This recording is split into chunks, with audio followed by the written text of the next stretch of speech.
Olá, boa tarde. Muito obrigado pela presença. Algum tempo que não nos vimos. Vamos dar início a mais uma coletiva de imprensa aqui no Palácio dos Bandeirantes. Hoje com a presença nos púlpitos dos secretários da Educação, Rocieli Soares, da Segurança Pública, General João Campos, do Desenvolvimento Econômico, Ciência e Tecnologia, Patrícia Ellen, da Saúde, Jean Gorenstein, e acompanhando também essa coletiva aqui no púlpito, o Zé Medina, coordenador do Centro de Contingência do Covid-19, João Gabardo, coordenador executivo do Centro de Contingência do Covid-19, Dimas Covas, presidente do Instituto Butantan, e Adriana Flose, vice-presidente da Junta Comercial do Estado de São Paulo. Antes das informações, das novas informações a vocês, e a atualização sobre a saúde, sobre a pandemia, uma mensagem importante sobre a saúde. Existe, como todos estão acompanhando, uma nova dinâmica da pandemia no mundo. Os Estados Unidos acabam de romper a barreira de 100 mil novos casos em um único dia. Foram 107 mil casos registrados ontem na América. Como comparação, no pior momento, em julho deste ano, o Brasil teve 69 mil casos. Hoje, o Brasil está com 17 mil casos por dia, na média móvel de 7 dias. A Europa, como todos também estão acompanhando, está lidando com uma segunda onda, embora menos letal, mas nem por isso menos intensa do que a primeira onda. Fortes medidas restritivas voltaram a ser adotadas por vários países europeus, notadamente Alemanha, França, Itália, Espanha, Portugal e Grã-Bretanha.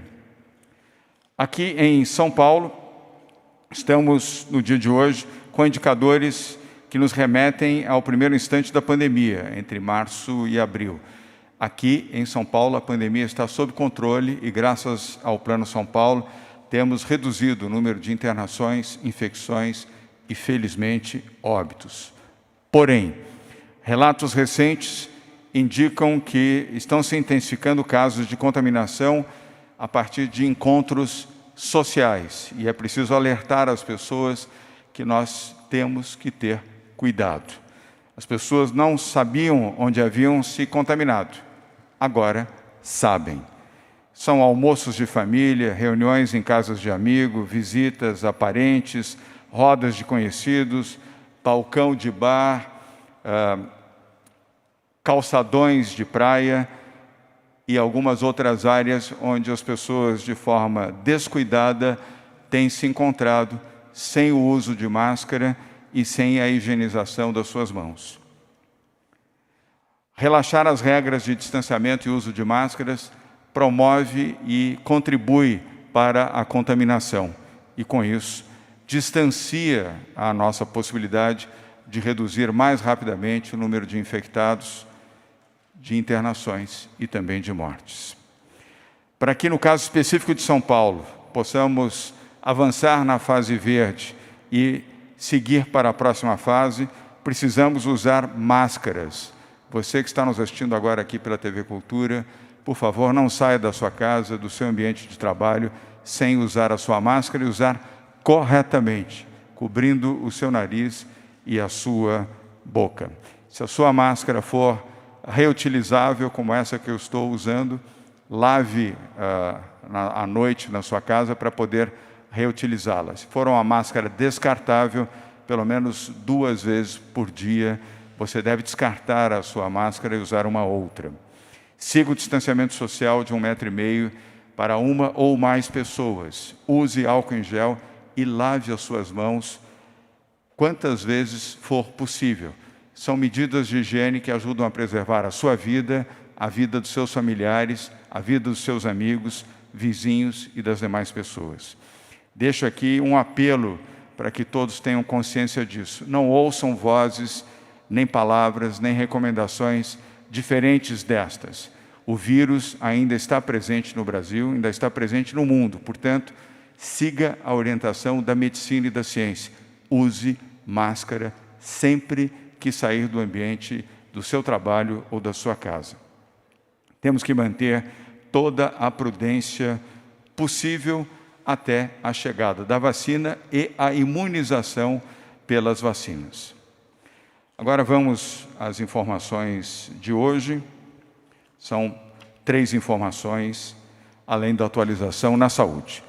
Primeira informação, na educação, o que justifica a presença aqui do Rocieli Soares, ex-ministro da Educação e secretário da Educação do Estado de São Paulo.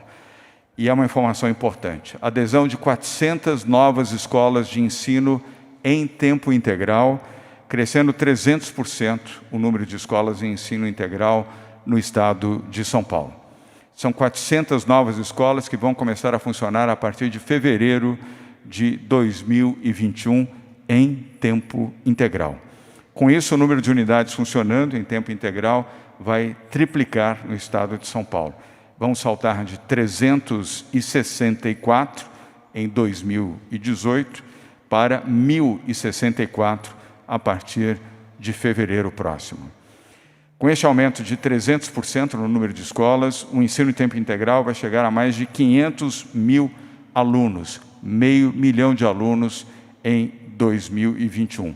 É o maior número de alunos em ensino integral em um estado no Brasil. Em números absolutos, será, a partir de fevereiro, o estado com o maior número de alunos em tempo integral. E vamos seguir dentro do objetivo de ter mais escolas e mais alunos em tempo integral no estado de São Paulo. Segunda informação, segurança pública. E para isso temos aqui a presença do general João Campos, secretário de Segurança Pública do estado de São Paulo. O governo do estado comprou viaturas blindadas, as primeiras viaturas blindadas da história da Polícia Civil e da Polícia Militar do estado de São Paulo, e também um fato inédito no Brasil. Frotas de veículos blindados para a Polícia Civil e a Polícia Militar do estado de São Paulo, cumprindo um compromisso de campanha. A exemplo da Polícia Militar do estado de São Paulo, a Polícia Civil também terá veículos blindados para garantir a segurança dos seus policiais e a melhoria na eficiência da pronta resposta nas ruas. O governo concluiu a compra de 105 veículos, são SUVs, blindados para a Polícia Civil, no investimento de 23 milhões de reais.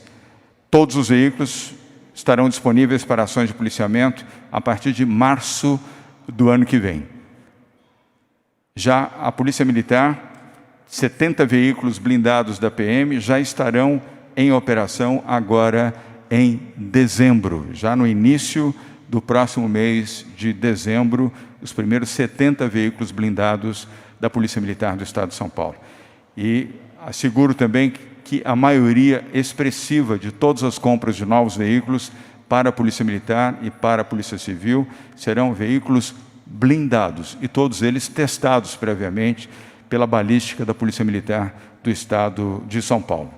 Isso é um fato, repito, inédito no país. Terceira e última informação fala sobre economia com empreendedorismo. São Paulo bate recorde na abertura de novas empresas em outubro de 2020.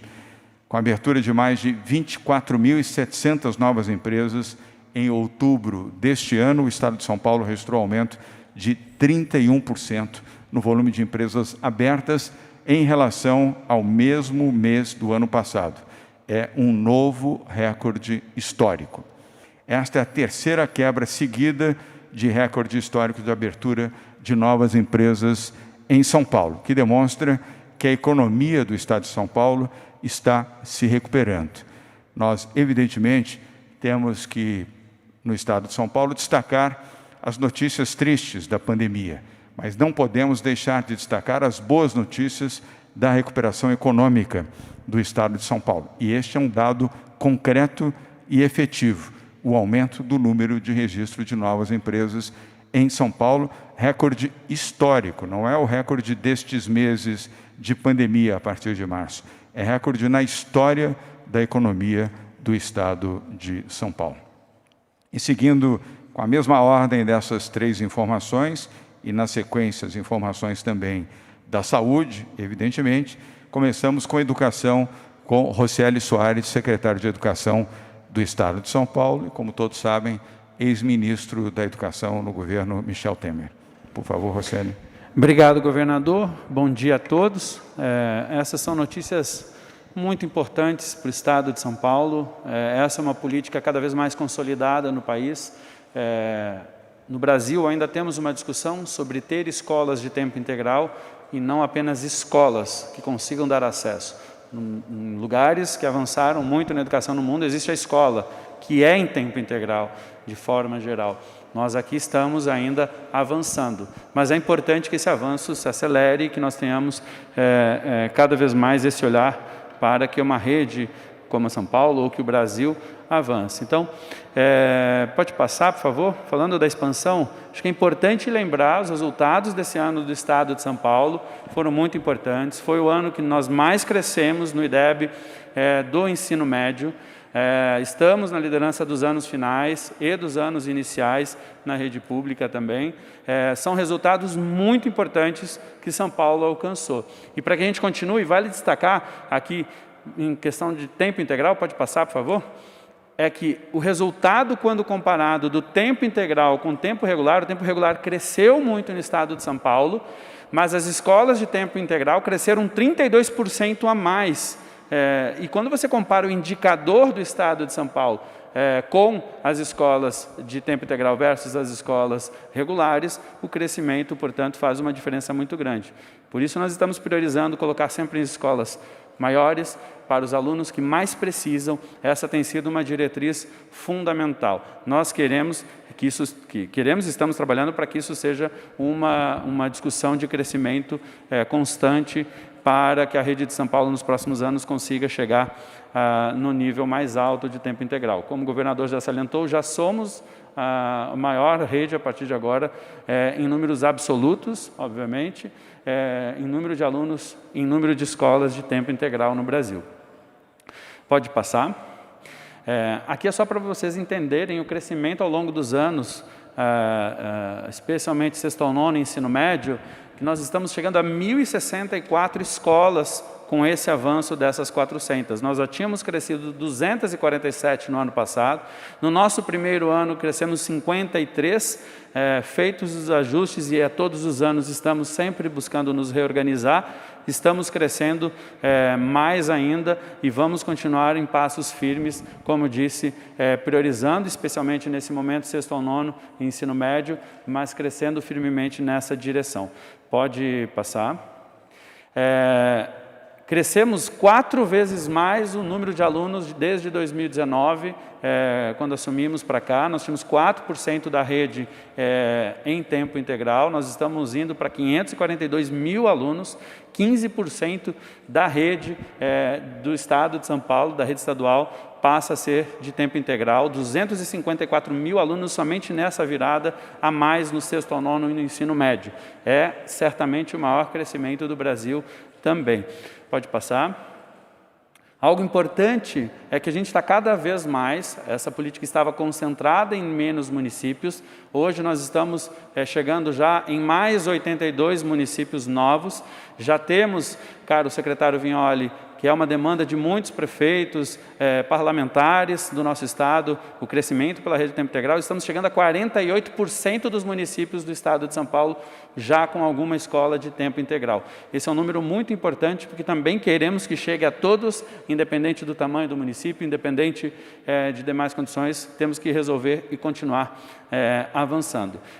Um destaque importante é que a gente está olhando, por exemplo, para a escola Eurídice, por exemplo, que é em Heliópolis, que atende um público que para a gente é super prioritário, ou, por exemplo, a escola Raul Brasil, que também vai se tornar escola de tempo integral a partir do próximo ano. Lembrando que todas as escolas fizeram um processo de adesão, discussão com a comunidade, com professores, nas suas condições e na discussão lá da comunidade, todo um processo foi criado, por isso que nós estamos falando aqui de uma adesão. Pode passar, governador? Agradeço, parabenizo, porque é um passo fundamental para que a gente melhore a educação no Estado de São Paulo, que a gente traga mais educação integral para os nossos jovens, especialmente após esse desafio da pandemia.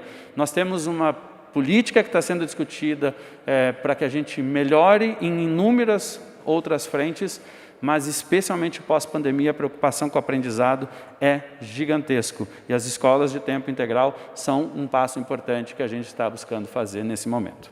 Muito obrigado, Rocieli Soares, falando sobre o tema da educação. Agora, o segundo tema de hoje, das 3 novas informações, é da segurança pública. Vamos ouvir o general João Campos, secretário de Segurança Pública do Estado de São Paulo. Todos sabem que educação, saúde e segurança pública são 3 pilares principais ao lado de proteção social do governo de São Paulo. General Campos.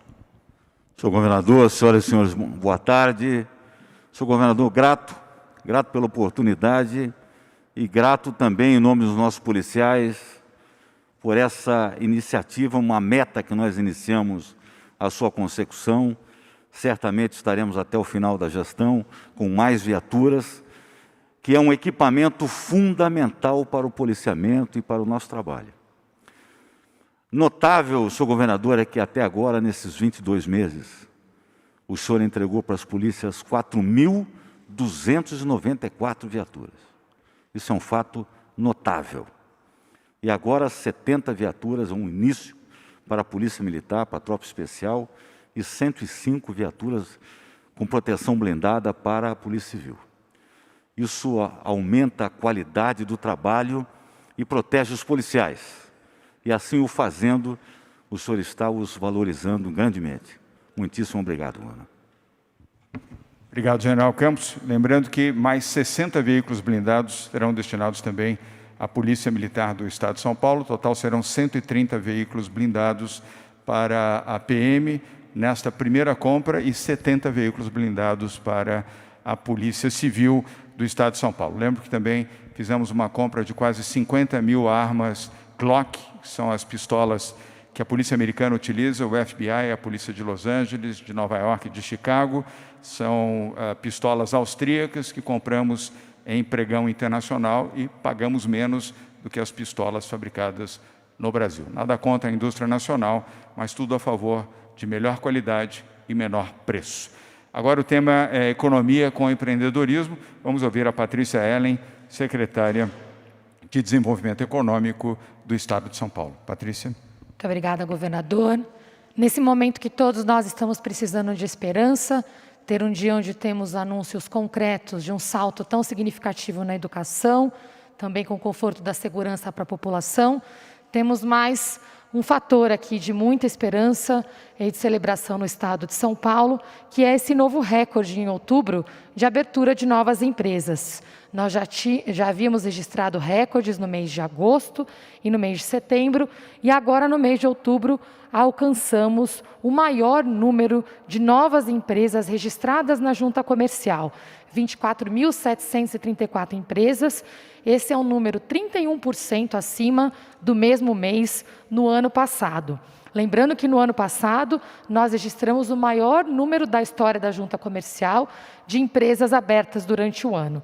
Esse número também, eu queria chamar a atenção, que se trata de empresas um pouco maiores do que as MEIs. Nós estamos falando de SAs, limitadas, EIRELIs, que mostram um passo importante, que as MEIs estão não somente sobrevivendo e prosperando, mas passando para a próxima etapa, se transformando em empresas de um patamar mais elevado e empresas que empregam, que geram oportunidades para a população.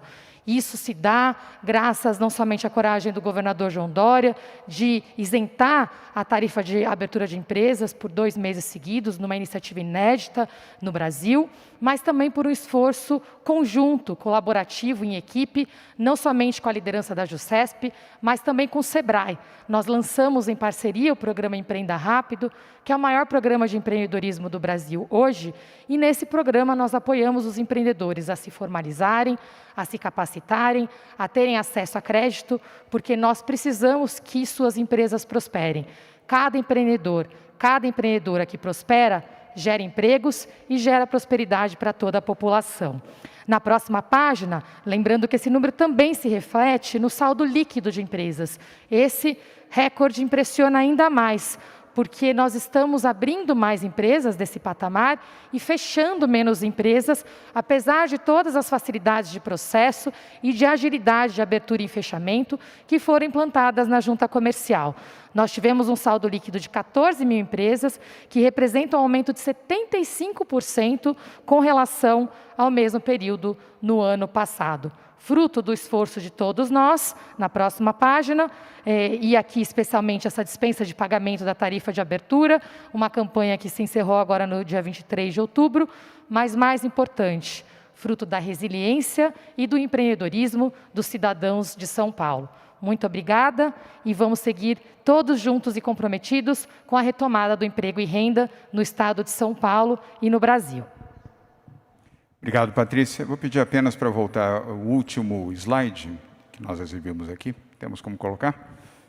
Não, é o penúltimo, perdão. Este. Queria chamar a atenção de vocês que os números a partir de julho revelam sempre já um saldo positivo em número de empresas abertas em São Paulo. São Paulo é o estado que comanda, puxa a economia brasileira, e a partir de julho já passamos a ter saldo positivo, mais empresas abertas do que fechadas, e um crescimento mais acentuado, como podem observar, nos meses de setembro e outubro. Dados da Secretaria da Fazenda do Estado de São Paulo, dados fornecidos pelo Banco Central, indicam que a economia de São Paulo, de junho até o mês de outubro, cresceu a média de 3,4%. Crescimento positivo na média de junho a outubro, o que é uma ótima notícia, já que nós rodamos aqui 36% da economia do país roda a partir de São Paulo. São Paulo indo bem, nós ajudamos o Brasil a ir bem. Então, essa complementação, pode tirar o slide. Agora vamos para os números da saúde, com Jean Gorenstein, secretário de Saúde do Estado de São Paulo, com a atualização dos números da Covid-19. Jean. Boa tarde, governador. Boa tarde a todos. Estamos na 45ª semana epidemiológica. No dia de hoje, a média móvel semanal apresentou 85 óbitos. Lembrando que na semana anterior, isso avaliando o mesmo período, nós tivemos já índices menores do que 100 e nessa semana, os índices ainda se mantiveram em queda mais pronunciada.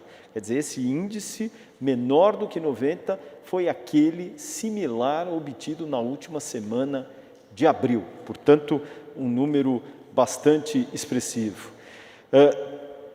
Mantivemos a tendência de queda em todos os outros índices da pandemia no nosso estado e comparando os dados de domingo a quinta dessa semana em relação ao mesmo período da semana anterior, nós tivemos queda de 14% no número de internações, 50% também no número de casos. Lembrando que nós também testamos mais. Isso é um sinal do controle da pandemia. No último final de semana, governador, nós tivemos atingido a marca de 1 milhão de pacientes com Covid curados no nosso estado. Quer dizer, esse é o resultado tanto da ampliação do número de leitos, também dos respiradores, que permitiram com que nenhum munícipe deixasse de ser atendido, deixasse de receber uma assistência médica qualificada. Mas, a despeito desses dados bastante significativos, temos que reforçar. A quarentena continua. Precisamos estar atentos e vigilantes aos rituais sanitários para que não estejamos expostos a risco. Temos sim que usar máscara, temos que evitar as aglomerações e cumprimentos. Os cumprimentos como abraços e apertos de mão continuam proibidos. E não é isso que nós temos visto. As pessoas já estão se aproximando mais e com elas também o próprio vírus. O normal só irá acontecer com vacina. Aliás, vacinas. Quanto mais vacinas, mais poderemos imunizar os nossos brasileiros. Os nossos estudos, governador, para a Coronavac estão bastante adiantados, vem confirmando a segurança apresentada nas fases anteriores, tanto na fase 1 quanto na fase 2, com mínimos efeitos colaterais, como dor no local da aplicação, uma febre baixa, e de nenhuma forma, nenhum estudo, ou esta fase de estudo foi interrompida pela presença de algum evento adverso grave. Estamos também ampliando o número de hospitais, especialmente aqui na periferia do município de São Paulo, são mais 4 hospitais que estão sendo convocados para ofertar voluntários na área da medicina, para que dessa forma nós possamos atingir o mais rápido possível a abertura dos resultados desse estudo fase 3. Primeiro slide, por favor. Em São Paulo, hoje, dados de hoje, nós tivemos 1.125.936 casos. Infelizmente, 39.717 pessoas perderam a vida e, como disse, como casos recuperados, mais de 1.023.885 casos foram recuperados. Próximo, por favor. Nós tivemos a projeção do número de casos agora para a primeira semana de novembro, abaixo das estatísticas. Nós projetávamos 1.170.000 casos, nós estamos com 1.125.936 casos. Próximo, por favor. E, em relação à projeção de óbitos, ele também se mostra abaixo daquelas projeções, uma vez que nós tínhamos uma projeção mínima de 41.000 casos e nós estamos com 39.717 casos. Muito obrigado, governador. Muito obrigado, Jean Gorenstein, secretário da Saúde do Estado de São Paulo. Vamos agora às perguntas. Eu vou elencar aqui os veículos de comunicação que já fizeram a sua inscrição e, na sequência, chamá-los para as perguntas. Começamos com a Rádio Bandeirantes, na sequência Folha de São Paulo, online, TV Cultura presencial, agência de online também, Agência de Notícias Brasil Árabe, presencialmente Rádio Capital, online a revista Manhana da Argentina e presencialmente TV Globo, Globo News. Então vamos começando com você, Mayra, Rádio Bandeirantes, mais uma vez bem-vinda. Boa tarde. Sua pergunta, por favor. Boa tarde, governador. Boa tarde a todos.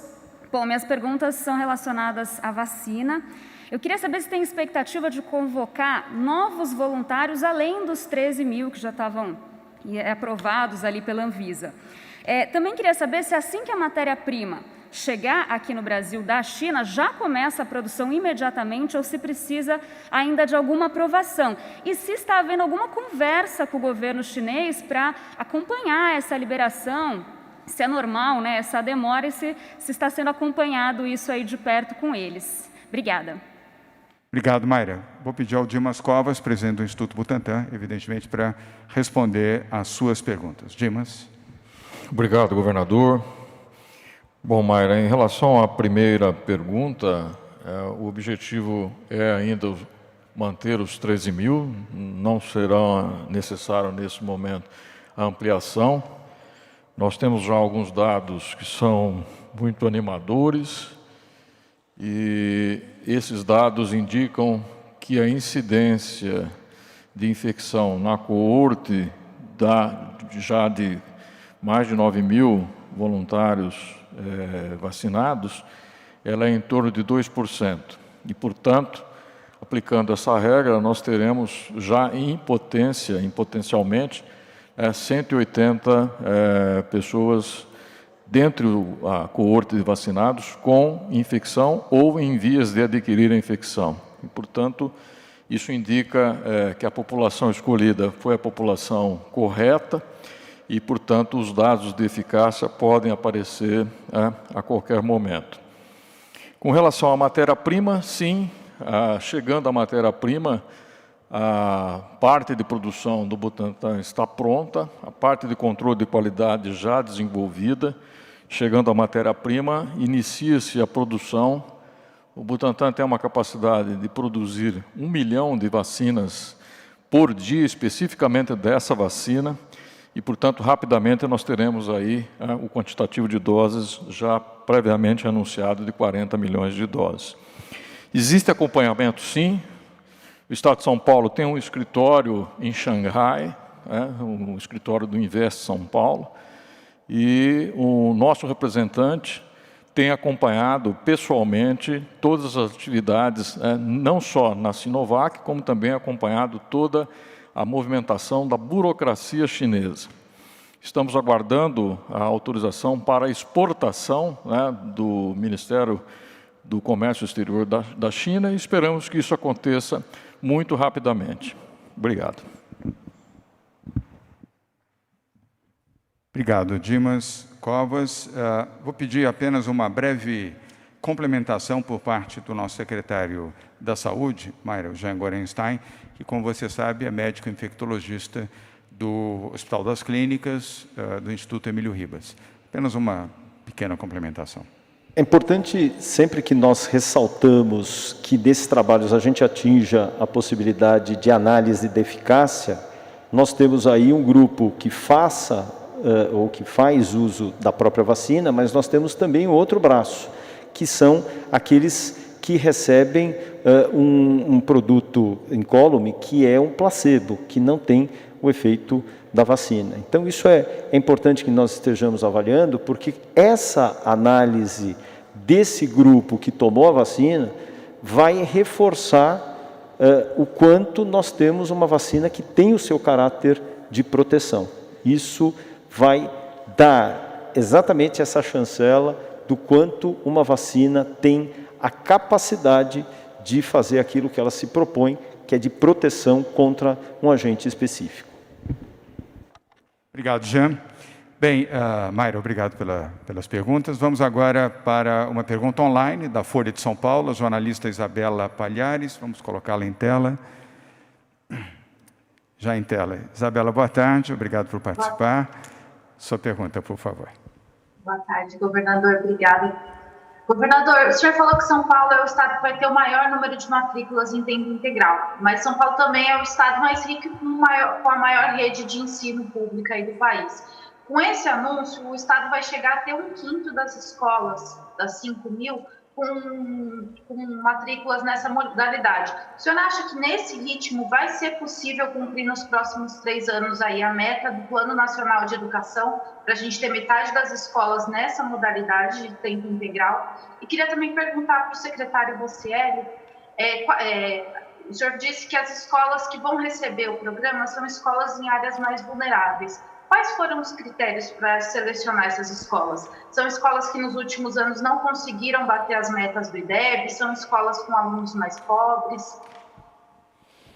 Isabela, obrigado pelas duas perguntas. Vou pedir ao nosso secretário Rocieli Soares para responder as duas, mas temos um objetivo, eu quero apenas mencionar na qualidade de governador, que educação, conforme já mencionei, saúde, segurança pública e proteção social são as prioridades do nosso governo. E a Escola de Tempo Integral foi um projeto que nós, logo na primeira semana, apresentamos como uma das propostas prioritárias da educação. Portanto, vamos continuar acelerando na implantação de mais escolas em tempo integral, mas sobre isso vai dar a resposta a você, o próprio secretário da Educação, Rocieli Soares. Isabela, obrigado pela pergunta. Primeiro, isso é uma prioridade para nós, né? Em pouquíssimo tempo, triplicar o número de escolas de tempo integral em menos de 3 anos de governo, para a gente isso é uma marca importante. Nós aqui no estado de São Paulo temos priorizado, sim, e vamos continuar priorizando a transformação das escolas em tempo integral. Inclusive, vamos cumprir o Plano Nacional no número de matrículas, com certeza. No número de escolas, a gente vai depender. Lembrando, porque a relação de número de escolas versus o número de matrículas, ela não é exatamente algo que a gente está perseguindo. Nossa prioridade é transformar escolas maiores, por isso, atender mais aos estudantes. O número de escolas, eu poderia cumprir transformando pequenas escolinhas, e não necessariamente esse seja o caminho, inclusive por uma questão de custo. Por isso, a nossa prioridade é atender o maior número de estudantes no estado Estado de São Paulo, assim como a gente, inclusive historicamente, eu persigo isso, com o então ministro Mendonça Filho, criamos o programa de ensino médio em tempo integral, onde o Brasil saltou no número de escolas de tempo integral e hoje São Paulo acelera muito mais do que a média dos outros. Nós estamos olhando sim para termos mais escolas de tempo integral. São Paulo pode ter mais escolas de tempo integral? Pode e vai. Este programa, a cada ano, como a gente está buscando acelerar, discutir com a rede, numa construção fundamental. Isabela, em relação aos critérios, obviamente, nós priorizamos as escolas que estão com os alunos mais vulneráveis, seja no aspecto de aprendizagem, ou seja, inclusive, na situação de vulnerabilidade social, propriamente dita das famílias, nas escolas maiores e nas escolas que desejam e que podem. Muitas vezes tem uma escola que a gente quer muito, mas naquele lugar ainda não temos condição de transformar a escola em tempo integral, porque a demanda de estudantes naquela região não nos permite fazer uma transformação. Então, é um conjunto de critérios que são observados pela Secretaria de Educação, mas sempre priorizando aqueles que mais precisam. Nós estamos próximos de cumprir algumas metas, como disse, das matrículas, mas nós não queremos fazer uma transformação de qualquer forma, somente para as escolas que estão em região de menor vulnerabilidade. Nós estamos priorizando sempre que possível essas escolas e fica o recado. No próximo ano vamos avançar ainda mais. Obrigado, Rocieli. Isabela, muito obrigado. Queria aproveitar para acrescentar, primeiro, declarar aqui publicamente que sou leitor das suas matérias e me impressiona também o seu profundo conhecimento sobre educação. Portanto, levamos com muita seriedade o trabalho que você desenvolve no seu jornalismo na Folha de São Paulo. É uma referência.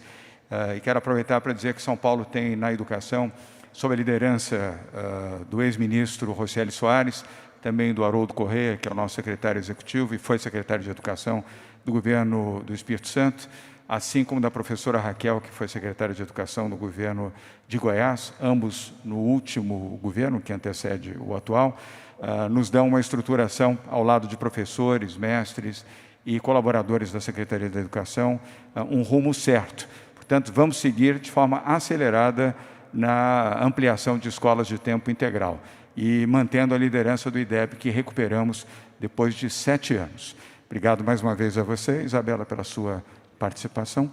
Pois não, Rocieli. Oi. Só queria fazer um complemento, governador, porque a nossa meta, inclusive enquanto governo, era chegarmos a 1.000 escolas de tempo integral ao final do governo, ao final da nossa gestão, inclusive por determinação do governador João Dória, que a busca era mais do que triplicar as escolas em tempo integral. Nós já estamos alcançando esta meta para 2021 e, dentro do possível, vamos avançar e alargar ainda mais, porque essa é uma política fundamental de transformação e vamos deixar um plano de 10 a 15 anos para que a rede estadual do Estado de São Paulo seja 100% em tempo integral, e essa é uma política que não pode ser de um governo, tem que ser de outros. A gente já começou essa transformação antes, nós estamos acelerando justamente porque São Paulo tem que ter, sim, condições de priorizar isso. Isabela, obrigado. E finalizando, Isabela, estava fazendo uma consulta aqui, eu queria fazer um registro também aos membros do Conselho de Gestão de Educação. São todos voluntários, ninguém recebe nada, são todos colaboradores voluntários, sob a presidência do Mozart Santos, que foi secretário de Educação do Estado de Pernambuco e fez uma transformação na educação daquele Estado. Em nome dele, quero agradecer todos os membros do Conselho de Educação, destacadamente a Viviane Sena, que também integra esse conselho. São pessoas que trabalham sem remuneração e nos ajudam a seguir o caminho correto na educação em São Paulo. Isabela, mais uma vez, muito obrigado. Continue nos acompanhando. Vamos tirá-la agora aqui de tela. Vamos para uma pergunta presencial com você, Maria Manso. Hoje você já está aí prontinha ao lado do microfone. Boa tarde. Sua pergunta, por favor. Boa tarde a todos. Eu queria um pouco mais de informações, general, sobre essas viaturas blindadas, onde elas vão atuar, em que tipo de operação, se elas vão ter uma aplicação específica e como é que vocês vão escolher as áreas para onde enviar essas viaturas. E, governador, o senhor abriu a entrevista coletiva falando da preocupação do aumento da transmissão da Covid-19 em encontros sociais. por enquanto o senhor fez um pedido para que as pessoas moderem e usem máscara. Se esse pedido não surtir efeito, o senhor e o comitê de contingência pensam em adotar medidas mais restritivas? Por favor. Obrigado, Maria. São duas perguntas. Primeira, sobre segurança pública. Eu vou aqui fazer uma brincadeirinha com você. Chamar um general de coronel é o caminho, você já sabe de onde, né? Jamais. Então, vou pedir... brincadeira. É um lapso, acontece, imagina. Vou pedir ao general Campos para responder e, na sequência, sobre o tema da Covid que você perguntou. General Campos. Governador, grato, Maria, pela pergunta. Uma viatura com proteção blindada é uma viatura que exige o desenvolvimento daquilo que nós chamamos de um modo de operação, ou doutrina, como utilizamos. Nós colocaremos essas viaturas inicialmente nas tropas especiais. Tropa especial, no caso da Polícia Militar, a Tropa do Choque, são 5 batalhões, e a Tropa Especial da Polícia Civil, junto ao Departamento de Operações Policiais Estratégicas, o DOP. Com o treinamento, logicamente, com o desenvolvimento desse modo de operação, a partir daí nós iremos difundindo as outras unidades. Grato pela pergunta. Obrigado, General Campos. Maria, eu vou dividir com o Jean Gorenstein e vou pedir também ao nosso João Gabardo para contribuir na resposta. Toda a nossa orientação, aliás, Gabardo e Medina, toda a ação do governo do Estado de São Paulo, desde março, ela é pautada pelo Comitê de Contingência. Você tem participado aqui de todas as coletivas de imprensa, essa é a 100ª, 40ª coletiva de imprensa, você não faltou a nenhuma. Você sabe que o governo de São Paulo pauta todas as suas ações amparado na ciência e na medicina. Eles é que nos dizem o que devemos fazer, como devemos fazer e quando devemos fazer. Então, neste momento, é cautela. Nós estamos na fase de orientação às pessoas para que tenham cautela e sigam os procedimentos de cautela. Uso de máscara, distanciamento social, 1,5 metro em relação a uma ou mais pessoas, uso do álcool em gel, leve com você na sua bolsa ou no seu bolso, lave as mãos e evite aglomerações. Não é hora. Nós já sabemos que não teremos Réveillon no Brasil, ou festa de Ano Novo. Por quê? Porque ainda temos a Covid, não é hora de fazer festa. Depois da vacina, aí sim, todos vacinados, poderemos festejar carnaval, eventos, futebol, convívio, almoço, jantares, churrasco, pizza. Agora não, nós ainda estamos numa pandemia e vejam o que aconteceu na Europa. Se tiverem alguma dúvida, basta olhar os números dos Estados Unidos e da Europa. Nós não queremos que isso volte a acontecer aqui no Brasil e especialmente aqui em São Paulo. Então, Jean Gorenstein, Gabardo e Medina, se desejar, por favor. O Plano São Paulo sempre se baseou nos índices da saúde, número de casos, número de óbitos, número de internações. O que nós temos observado hoje é que, naturalmente, com 76% da nossa população de São Paulo na fase verde, com essas flexibilizações totalmente estruturadas e graduadas, baseadas nesses índices, nos dão a tranquilidade de dizer, estamos com os índices dentro da segurança, caindo esses índices, como eu falei. Só que o que nós temos observado é que as pessoas acabam se sentindo muito mais à vontade, exatamente porque alguns serviços e setores passaram a funcionar, fazendo com que essas pessoas, se sentindo à vontade, acabem deixando de usar máscara em algumas situações, acabam cumprimentando seus familiares em abraços, numa reunião, que acontece muitas vezes até fora das suas residências, e dessa maneira é um cenário de risco. Nós não podemos esquecer que nós estamos no meio da nossa pandemia. Nós ainda estamos em quarentena. Então, todos os rituais sanitários devem ser seguidos. As pessoas perderam o medo que elas tinham no passado. O passado fazia, opa, nem me dá a mão. Hoje as pessoas acabam, algumas das vezes, estendendo a mão. Isso é um cenário de risco. Temos que ter atenção. Para nós da saúde, como gestores de saúde, vamos nos amparar nos índices. Se nós tivermos alguma necessidade de flexibilizar ou retroceder como está na própria nomenclatura do Plano São Paulo, isso irá acontecer. Obrigado, Jean. João Gabardo, apenas para lembrar, os jornalistas aqui já sabem, mas quem está nos assistindo aqui ao vivo, foi secretário executivo do Ministério da Saúde na gestão do ex-ministro Luiz Henrique Mandetta, foi também secretário da Saúde do seu estado natal, o Rio Grande do Sul, e hoje é o nosso coordenador executivo do Centro de Contingência do Covid-19, o Comitê de Saúde do Estado de São Paulo. Gabardo. Boa tarde, governador. Boa tarde a todos que acompanham a coletiva. A pergunta da Maria Manso é extremamente importante. Claro que nós estamos todos com os olhos voltados para o que está acontecendo na Europa. Vocês são testemunhas disso.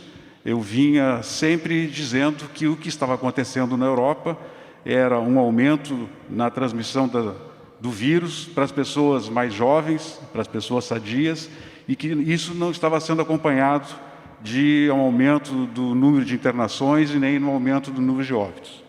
Essa não é mais a situação atual. Nas últimas 2 semanas, nós tivemos uma mudança significativa no quadro epidemiológico da Europa. Para vocês terem ideia, a França, que no final de julho, início de agosto, tinha uma média de 50 óbitos por semana, na última semana teve 2.025 óbitos. O Reino Unido, que vinha tendo uma média no período de início de agosto de 80 óbitos por semana, na última semana teve 1.658 óbitos. Os hospitais na França estão sobrecarregados e a França já começa a fazer transferência de pacientes de uma região para outra região. E acaba de fazer um acordo com a Alemanha para poder transferir pacientes da França para serem tratados na Alemanha. As medidas são bastante duras na França. As pessoas só podem sair de casa para atividades essenciais, como trabalhar, como comprar alimentos, ir à escola. As escolas todas estão abertas, com exceção do ensino superior. E para fazer exercício. As pessoas têm 1 hora por dia para sair e fazer exercício. Fora isso, devem permanecer em casa. Uma recomendação para as crianças que mudou. As crianças tinham uma recomendação de usar máscaras a partir de 11 anos. A recomendação hoje é, a partir de 6 anos, devem usar máscaras. Então, mesmo que os nossos dados, os indicadores do Estado de São Paulo, não apontem para essa tendência, nós devemos ficar mais cautelosos. O centro de contingência deve ser mais cauteloso a partir de agora nas flexibilizações que possam ser feitas. Nós precisamos olhar melhor, identificar o que está acontecendo, para que nós não sejamos pegos de surpresa no Estado de São Paulo e no Brasil. Nós temos a capacidade de atendimento. Em São Paulo, mesmo durante o primeiro período mais dramático da pandemia, ninguém ficou sem assistência, mas os cuidados devem ser redobrados a partir de agora. Obrigado, Gabardo. Medina. Muito obrigado, governador. Muito obrigado pela pergunta. Todas essas pandemias, elas sempre têm bastante mistério e incerteza que tem que ser administrada à medida que elas vão aparecendo. E está acontecendo no hemisfério norte, em todos os países do hemisfério norte, alguns que tiveram um pico muito acentuado, estão tendo um outro pico, e tem alguns países, como a Rússia, como os Estados Unidos, que tiveram o crescimento da doença na forma de um platô, depois tiveram um pico em cima desse platô. Então, isso é uma incerteza que nós não esperávamos e que vem acontecendo e que vai sendo administrada da forma como vem sendo administrado o Plano São Paulo. Então, se aqui acontecer alguma coisa semelhante, vai ser colocadas as restrições que são colocadas normalmente em cada uma das fases. Vai haver uma regressão de fase na região onde isso acontecer. Aqui no Brasil, nós não estamos vivendo no inverno, então a maior parte dos fatores de risco que nós administramos, ou das variáveis que acontecem aqui no Brasil, são relacionadas ao comportamento ou que são controláveis. nós temos um número de feriado muito grande, tem a campanha eleitoral, que tem um movimento de corpo a corpo muito grande também. Nós estamos perto das festas de Natal, que tem bastante confraternização, tem uma atividade de comércio bem acentuada. Então, nós vamos ter que tomar cuidado com essas situações que são controláveis, utilizando máscaras, utilizando distanciamento, utilizando álcool gel, higiene das mãos. E eu sempre recomendo, eu insisto bastante nisso, como o governador falou, desses eventos sociais, a maioria do contágio que acontece hoje em dia, ele acontece nos encontros sociais, a maioria dentro das famílias. Então, por isso que eu insisto, até a maioria das pessoas já acha estranho, como é que eu posso recomendar que alguém use máscara em casa junto com a família? Então, sempre que você tiver alguma possibilidade de risco, de alguma pessoa que está transitando na comunidade e que vem para casa e que tem pessoas dentro de casa que têm alta morbidade ou outras comorbidades, é razoável utilizar mesmo em casa máscara e distanciamento social. Então, essas são as recomendações que nós insistimos bastante para que as pessoas gerenciem o cuidado. Então, o distanciamento e o uso da máscara seja gerenciado em função do risco que está presente naquele momento. Obrigado, Medina. Maria, antes de convidarmos o próximo jornalista, na verdade, a próxima jornalista, queria aproveitar também essa sua pergunta para recomendar especialmente as mulheres. As mulheres são as maiores e melhores guardiãs dos cuidados com a pandemia. Pesquisas indicam claramente que mães, avós, as mulheres, sobretudo com mais de 25 anos, são aquelas que não só se protegem mais, como orientam na proteção da sua família. Então, faço aqui um apelo a essas mulheres, mães, avós, as pessoas adultas do sexo feminino que defendem a proteção, o distanciamento, o uso de máscara e defendem também a vacina, que, por favor, orientem os demais membros da sua família, especialmente os jovens, para terem cuidado, zelo, cautela até a chegada da vacina. Maria, mais uma vez, muito obrigado. Vamos agora a uma pergunta online, é da Agência de Notícias Brasil Árabe e a sua correspondente, Bruna Garcia. Vamos colocar a Bruna agora aqui em tela. Já em tela, Bruna, boa tarde. Prazer em revê-la. Sua pergunta, boa tarde, senhor governador. Prazer em revê-lo também. Eu gostaria de saber como estão as atividades do escritório da Invest São Paulo em Dubai, inaugurado em fevereiro, que o senhor foi lá, inclusive. Eu gostaria de saber como ele está atuando durante a pandemia, se ele parou em algum momento, né? Como está sendo esse procedimento por lá, e se tem novidades, novas empresas paulistas fazendo negócios lá, novos investimentos árabes aqui, principalmente na área de infraestrutura, que foi uma área que o senhor comentou bastante na época, e se o escritório está atuando também com outros países do Golfo Árabe. Obrigada. Muito obrigado, Bruna, pela pergunta. Ela vem a propósito. Nós inauguramos esse escritório em fevereiro deste ano, fevereiro de 2020, antes do início da pandemia, para a promoção bilateral do comércio, não apenas com os Emirados Árabes, mas também com Omã, o Kuwait, a Arábia Saudita, o Oriente Médio, de forma geral, e os países do norte da África. E o escritório tem operado sistematicamente nesse sentido, com excelentes resultados. Quero ressaltar que o escritório não fechou, não parou, assim como o nosso escritório em Xangai. Apenas seguimos a orientação sanitária dos dois países e dos dois governos, mas continuamente o escritório continuou produzindo bons resultados, principalmente para a exportação de produtos manufaturados e os produtos do agro também de São Paulo para o Oriente Médio. Aproveito para antecipar a você, Bruna, que em outubro nós estaremos numa missão aos Emirados Árabes, a Dubai e Abu Dhabi, com cerca de 50 empresários brasileiros, um número um pouco maior do que foi aquela missão de a missão de fevereiro deste ano, onde teremos encontros bilaterais com investidores do Médio Oriente e com os principais fundos de investimentos, tanto de Dubai como de Abu Dhabi. Como você sabe, 4 dos maiores fundos de investimentos do mundo, 4 entre os 10 maiores do mundo estão situados em Dubai e Abu Dhabi. Teremos reuniões virtuais, desde já, agora até 15 de dezembro, e presencialmente em outubro do ano que vem. E para completar, já que você fez uma questão dirigida à ação internacional, em junho do próximo ano, vamos inaugurar o 3º escritório da Invest São Paulo, do Governo do Estado de São Paulo, sempre com financiamento privado, em Munique, na Alemanha. Será o nosso escritório de operação na Europa. Também aproveito aqui para embalar, você vê que a sua pergunta gerou várias boas respostas. Se houver a vitória de Joe Biden nos Estados Unidos, o Governo do Estado de São Paulo vai abrir um escritório na América no ano que vem. Também uma informação em primeira mão aos jornalistas que aqui estão e também para você, Bruna.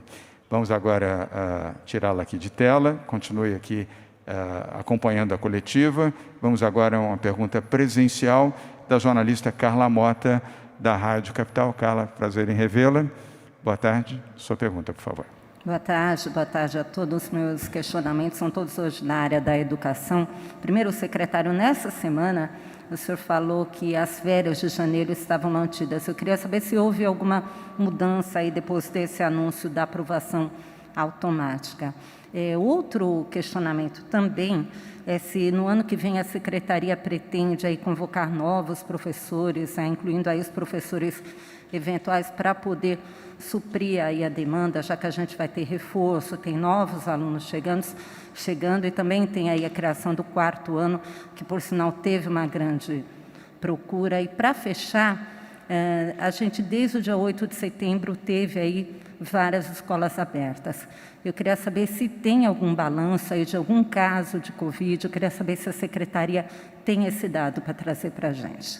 Obrigada. Obrigado, Carla. Rocieli. Obrigado, Carla, pelas perguntas e por priorizar a educação. Bom, vamos lá. Em relação às férias, está mantido. O nosso cronograma é, sim, respeitar as férias dos nossos profissionais, é muito importante. Está sendo um ano muito desafiador para todos os profissionais da educação, então nós estamos mantendo, sim, o calendário deste ano e programando o calendário do ano que vem, onde as aulas certamente começarão na primeira semana, no máximo, de fevereiro. Teremos uma semana de planejamento que será fundamental, uma semana de preparação de atribuição, ou seja, a lotação, atribuição dos professores, e 2 semanas de férias absolutas e as outras 2 semanas no meio do ano. Em breve vamos divulgar os detalhes do calendário. Em relação à aprovação, inclusive do Conselho, é uma aprovação da resolução, que a gente deve homologar nos próximos dias, aprovação automática, vírgula, né? O aluno precisa entregar determinadas atividades mínimas para compensar o número percentual de aulas, mas no quesito aprendizagem, obviamente, por estarmos num ano muito diferente, temos esse trabalho, mas não impacta as férias. Contudo, como a aprendizagem é uma grande preocupação, de forma geral, ao que a gente está passando, Carla, nós vamos ter atividades, sim, em janeiro, oferecidas para as escolas que vão estar apresentando seus planos, inclusive para ajudar especialmente os alunos do 3º ano, que terão Enem, terão vestibular, terão uma série de desafios que estão postos, fazendo atividades extras para os que desejarem. E para isso, sim, teremos contratação de professores de horas extras, de professores eventuais, de uma série de formatos que nós já começamos a fazer. Lembrando que hoje nós já estamos, à medida que a escola apresenta um plano de recuperação de atividades extras, nós já estamos fazendo isso desde agora com as nossas escolas. Então, estamos sim convocando novos professores a todo instante e certamente para o ano que vem também estaremos fazendo. Em relação aos casos, Carla, nós temos monitorado desde o dia 8 de setembro e acho que uma grande lição importante que a gente tem feito é o acompanhamento de contactantes, o quão importante é isso. Inclusive para entender se a transmissão existe, se ela se dá, em que ambiente, né? Nós não temos nenhum caso até hoje de transmissão dentro da escola. Os casos que houveram foram sempre isolados e foram casos de dentro de casa, da família ou de algum outro ambiente, não de dentro da escola até o momento. Continuamos o monitoramento porque é muito importante, continuamos com todos os cuidados e obviamente, monitorando caso a caso, pessoa a pessoa que vai estar nas nossas escolas. Muito obrigado, Rocieli. Jean Gorenstein quer complementar, Carla Mota, a resposta, por favor. Para te dar um balanço atual de quanto nós tivemos no Estado, foram 16 casos, como o próprio secretário Rocieli comentou, isolados. Quer dizer, nós não tivemos, inclusive, a necessidade de fazer alguma intervenção em alguma escola, como, por exemplo, o fechamento. Isso não foi, de forma alguma, necessário. Muito bem, obrigado. Complementação. Então, a tréplica. A tréplica aqui. Não, só porque como ele trouxe o número de casos aqui, a gente observa que, inclusive, como a gente testou, inclusive alunos que não estão frequentando a escola. Parte desses alunos, inclusive, nem frequentaram a escola, mas a gente também está monitorando para entender naquela testagem. Então, realmente, nós não tivemos nenhum tipo de caso de transmissão desde 8 de setembro dentro das nossas escolas. Muito bem. Carla, muito obrigado pelas perguntas. Vamos agora à penúltima intervenção, ela é online, da correspondente da revista Manhana, da revista argentina Manhana, a jornalista Cecília Lucia Puig. Cecília Puig, vamos colocá-la aqui em tela, prazer em revê-la. Boa tarde. Sua pergunta, por favor.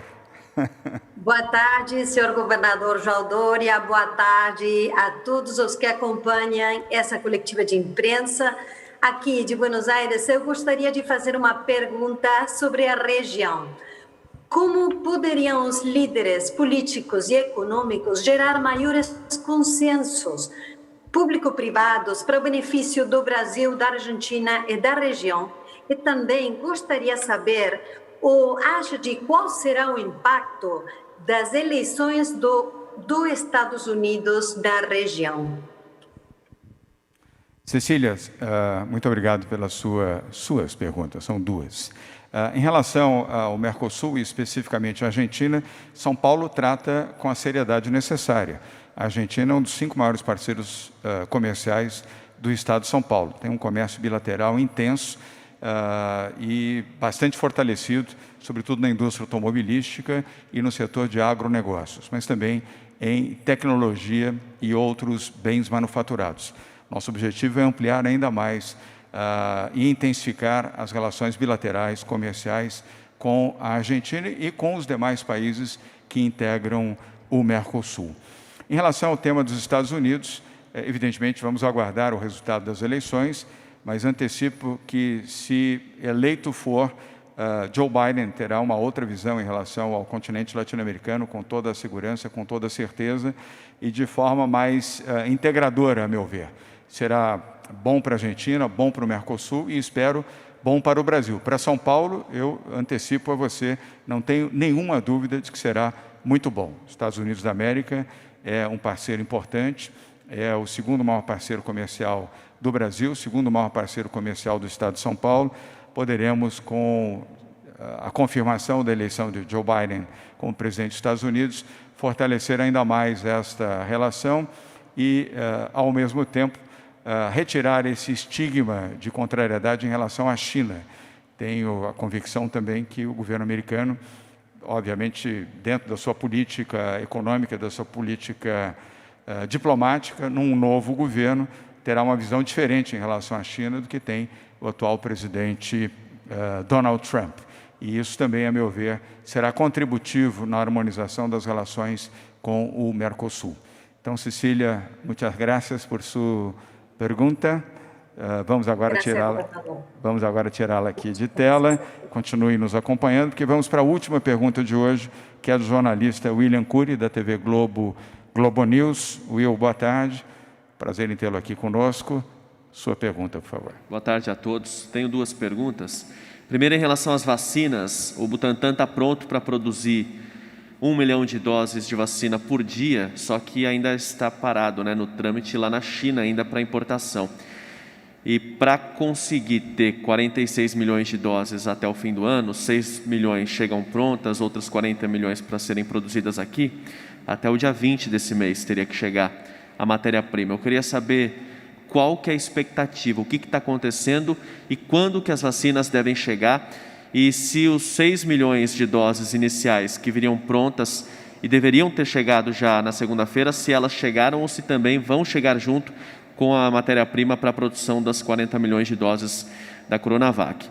A minha segunda pergunta é em relação a essa manifestação de preocupação do governo pelo que tem acontecido na Europa com uma segunda onda e com a possibilidade de ocorrer algo parecido aqui, se não tomar as medidas de precaução, né? Os números aqui estão ainda em queda, mas assim como estava também na Europa, né? Eu queria saber se a maior preocupação do governo aqui em São Paulo e no Brasil é justamente com o Natal, que as famílias se reúnem, comem na mesma mesa, trocam abraços e presentes também. Eu queria saber se essa é a data mais crítica na visão das autoridades. Obrigado.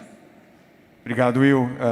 São duas perguntas. Até estranhei, foram duas só hoje. Normalmente o Will vem com 3, 4. Hoje ele foi modesto, veio com 2. Não vai pedir gol no domingo, né, Will? Bem, vamos começando com o tema da vacina, obviamente com o Dimas Covas, presidente do Instituto Butantan. Eu vi que o Dimas anotou as perguntas que você fez e ele poderá responder neste momento. Will, na realidade, sim, as doses prontas, que correspondem a 6 milhões, juntamente com a matéria-prima, formaram um único processo lá na China. E quando eles forem autorizados pelas autoridades chinesas, nós traremos o conjunto dessas vacinas de forma escalonada, né? A logística já está contratada, estamos apenas aguardando essa liberação das autoridades chinesas. Chegando a vacina ainda em novembro, a matéria-prima chegando ainda em novembro, nós, como eu mencionei, iniciamos imediatamente essa produção. E vamos tentar agilizar ao máximo essa produção para termos as 40 milhões de doses que serão produzidas aqui no Butantan prontas até janeiro, até o começo de janeiro. Ou seja, vamos fazer todo o esforço para manter o cronograma inicial, embora tenha ocorrido aí um atraso já de mais de 20 dias na programação original, né? Mas nós vamos fazer todo o possível para manter esse cronograma. Obviamente que o fato de você ter as vacinas não significa que elas poderão ser usadas, tá? Nós vamos ter aí a necessidade do registro, que é um outro processo junto à Anvisa. Muito bem, obrigado, Dimas. Sobre a segunda pergunta, Will, eu vou iniciar a resposta, mas vou pedir também ao Gabardo e ao Medina para complementarem. Mas tomando como referência o que tenho acompanhado das reuniões do Comitê de Contingência do Covid-19, a maior preocupação não é o Natal, é o final do ano. São as chamadas festas de final de ano, ou Réveillon, como se adotou aqui, numa nomenclatura francesa, para a celebração da virada do ano. Este é o momento de maior preocupação, onde aglomerações não são recomendáveis de forma alguma, nem em praias, nem em campo, nem em festas, nem em clubes, em nenhuma outra área. Volto a repetir, nós temos que cuidar da nossa saúde, proteger a vida dos nossos filhos, dos nossos pais, dos nossos avós. Teremos, após a vacina, Will, a oportunidade de celebrar, comemorar, abraçar, beijar, compartilhar, cantar, conviver, celebrar a vida. Neste momento, nós ainda estamos na pandemia. Será um risco enorme se as pessoas não tiverem cautela e cuidado em usar máscaras, manterem o distanciamento social, utilizarem álcool em gel, lavarem as suas mãos e entenderem que, depois da vacina, provavelmente a partir de maio e junho, com o Brasil todo imunizado, poderemos celebrar, sim, o Carnaval, o Ano Novo, ainda que com outra nomenclatura, com a outra temática, mas com alegria e a satisfação de que poderemos abraçar e beijar sem riscos de contaminar e nem prejudicar a vida e a existência de ninguém. Mas, como eu sigo a ciência, quem fala agora é a ciência com o João Gabardo. William, a situação da Europa é muito diferente da situação do Brasil. A epidemia, ela obedece um calendário, né, que está relacionado ao inverno, relacionado ao frio. A Europa, que já tinha controlado a pandemia, iniciou o inverno, e aí esse é o período em que a transmissão da doença ocorre com mais facilidade. Nós não estamos entrando no inverno, pelo contrário, estamos entrando no verão. Segundo, nós ainda não saímos do nosso platô, estamos numa curva descendente, mas nós não temos a epidemia controlada ainda no Brasil, o que já tinha acontecido na Europa. Então, o que se espera é que a população tenha o maior cuidado possível. Porque quando se diz que a transmissão ocorre dentro do domicílio e que, em função disso, não adianta fazer distanciamento, não adianta deixar de ter movimentação entre a população, isso é um equívoco. Porque a transmissão que ocorre dentro do domicílio, ela ocorre porque alguém foi contaminado fora do domicílio. E é isso que vinha acontecendo na Europa. As pessoas mais jovens que estavam voltando às atividades normais e que normalmente não têm casos graves, não precisam para o hospital, elas terminam se contaminando e mais adiante vai contaminar dentro da sua casa um familiar. E por isso que essas festividades do final do ano preocupam, porque é um período em que as pessoas se reúnem, há um contato maior, por um tempo maior, uma proximidade maior e aumenta bastante o risco da transmissibilidade. Portanto, o Brasil é diferente da situação da Europa? Sim. Agora, os cuidados que nós devemos ter devem ser redobrados em relação a todas essas recomendações que foram agora elencadas pelo governador. Distanciamento social, uso de máscara sempre que possível, sempre que sair, até mesmo dentro de casa. E um alerta importante, as pessoas que tiverem sintomática, independente de terem feito o exame, independente de ter confirmado se é Covid ou não, se apresentar sintoma respiratório, deve imediatamente restringir a possibilidade, impedir a possibilidade de contato com outras pessoas. Isso não significa que ela não deva procurar atendimento médico, ela pode, na unidade sanitária, ela pode procurar o seu médico para consultar, mas deve evitar ao máximo pegar um transporte coletivo, ir num lugar de aglomeração, ir no trabalho ou ir na escola. Essa é uma recomendação para quem tem sintoma, nós não devemos, em hipótese alguma, deixar de atender. É isso. Obrigado, Gabardo. Agora vamos ouvir o doutor José Medina. Will. Então, o grupo de contingência e o Comitê de Saúde estão mantendo o alerta em relação a essa possibilidade, que nós consideramos que não é uma possibilidade tão grande, mas nós estamos mantendo reserva de leitos nas unidades de terapia intensiva. A desmobilização de leitos está sendo muito lenta, muito controlada. Nós também estamos oferecendo mais testes para a população, para conseguir fazer com que o diagnóstico e a possibilidade de isolamento das pessoas sejam mais efetivo. E nós estamos monitorando, ao invés de monitorar as 17 departamentos regionais de saúde, nós estamos monitorando dentro de cada DRS a região de saúde, o que nós algumas vezes chamamos de micro-região. Então, ao invés de monitorar as 17 departamentos de saúde, tem 63 regiões de saúde que nós estamos começando a estudar para identificar focos nessas regiões. E até mesmo depois começar a monitorar no município, se tiver um foco nesse município, em função do decréscimo de casos que está tendo agora, que fica mais difícil você analisar numa região tão grande. E ontem nós tivemos uma reunião no município de São Paulo, com a equipe liderada pelo secretário Edson Aparecido, que é uma equipe com muito entusiasmo, que envolve a vigilância sanitária e os agentes de saúde, e eles monitoram aqui na cidade 165 mil pessoas que tiveram a doença ou que estão na vigência de da doença agora, que são pessoas que podem se tornar infectantes. Então, essa situação, esse modelo que está sendo feito na cidade de São Paulo, nós vamos propor em alguns outros municípios também, onde aparecer um surto, onde nós tivemos que fazer um controle mais cirúrgico, assim, mais de perto da pandemia. Muito obrigado, Medina. Will, queria agradecer, sobretudo, esta segunda pergunta, porque ela ajuda muito na orientação às pessoas e à opinião pública de forma geral. E renovar aqui o agradecimento à imprensa ao longo de todo esse período, são praticamente 7 meses e meio, quase 8 meses de coletivas de imprensa, 140 coletivas hoje, e perguntas como essa, colocações como é que você acaba de fazer, ajudam a conscientizar e orientar a população nas cautelas, nos cuidados, especialmente os mais jovens. Os mais jovens, eu sei e reconheço, é duro, é difícil usar máscara, fazer distanciamento, usar álcool em gel, lavar as mãos.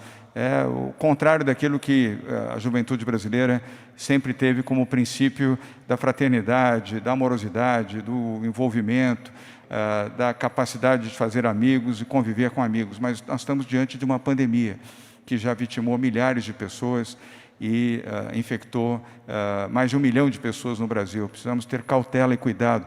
Estamos passando pela última fase, a última etapa, até a chegada da vacina. Falta pouco.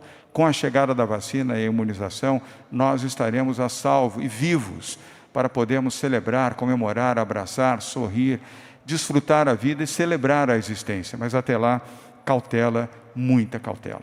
Então, muito obrigado a todos. Espero que tenham um bom final de semana. Estou desejando isso antecipadamente. Não teremos coletivo de imprensa às sextas-feiras, como normalmente tínhamos. Agora são 2 coletivas por semana, segundas e quintas-feiras. Então, voltaremos a nos encontrar aqui na próxima segunda-feira, no mesmo horário, ou seja, 12h45. Por favor, aos que estão nos assistindo ainda neste momento, use a sua máscara ao sair de casa, ao sair do trabalho ou do seu escritório, álcool em gel, leve o seu tubinho de álcool em gel no seu bolso ou na sua bolsa, lave as mãos e, sempre que possível, faça o distanciamento social de 1,5 metro em relação a uma ou mais pessoas. Fiquem com Deus, se protejam. Muito obrigado, boa tarde.